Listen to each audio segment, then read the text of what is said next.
উপসর্গের অর্থবাচকতা নেই, কিন্তু অর্থদ্যোতকতা আছে। আলোচনা করো। এই প্রশ্নটি গত কয়েক বছর বোর্ড প্রশ্নে সবথেকে বেশি কমন ছিল। বাংলা ভাষায় এমন কতকগুলো অব্যয় সূচক শব্দাংশ রয়েছে যা স্বাধীন পদ হিসেবে বাক্যে ব্যবহৃত হতে পারে না। এগুলো অন্য শব্দের পূর্বে বসে, এর প্রভাবে নতুন অর্থবোধক শব্দ তৈরি ও শব্দের অর্থের পূর্ণতা সাধিত হয় এবং শব্দের অর্থের সম্প্রসারণ, যেমন মাস্টার শব্দটির সাথে আমরা যদি ইংরেজি উপসর্গ হেড যুক্ত করি তাহলে হয় হেডমাস্টার। এরপর সংকোচন, যেমন নেতার সাথে আমরা যদি পাতি উপসর্গটি যুক্ত করি তাহলে হয় পাতি নেতা। ও পরিবর্তন ঘটে ভাষায় ব্যবহৃত এসব অব্যয়সূচক শব্দাংশকে উপসর্গ বলে।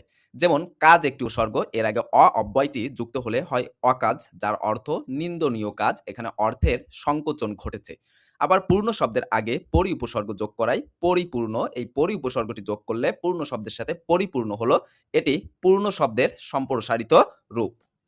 উপসর্গের প্রধান বৈশিষ্ট্য হলো উপসর্গের অর্থবাচকতা নেই, কিন্তু অর্থদ্যোতকতা আছে। অর্থ উপসর্গের নিজস্ব কোনো অর্থ নেই, কিন্তু এর সাথে আমরা যদি নতুন একটি শব্দ তৈরি করি তাহলে অর্থদ্যোতকতা সৃষ্টি করে।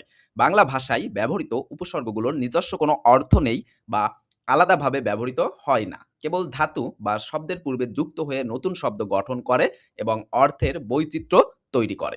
যেমন এখানে কয়েকটি উদাহরণ দেওয়া হয়েছে। পুরো এর সাথে আমরা যদি হার মূল শব্দটি যোগ করি এই পুরো উপসর্গের সাথে, তাহলে উপসর্গ যোগে গঠিত শব্দটি হয় প্রহার, অর্থ হচ্ছে মারা, কাউকে প্রহার করা, অর্থাৎ কাউকে হচ্ছে মারধর করা এরকম বোঝায়।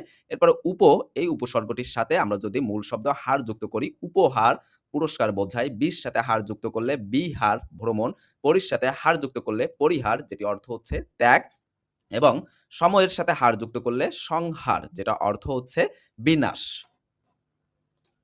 আমরা একেবারে শেষ পর্যায়ে চলে এসেছি। উপর্যুক্ত এই আলোচনায় প্রতীয়মান যে অর্থহীন উপসর্গগুলোর একটি শব্দের পূর্বে বসে নতুন নতুন অর্থবোধক শব্দ তৈরি করছে। সুতরাং উপসর্গের নিজস্ব কোনো অর্থবাচকতা নেই, কেবল অন্য শব্দের পূর্বে বসে এদের অর্থদ্যোতকতা বা নতুন শব্দ সৃষ্টির ক্ষমতা থাকে।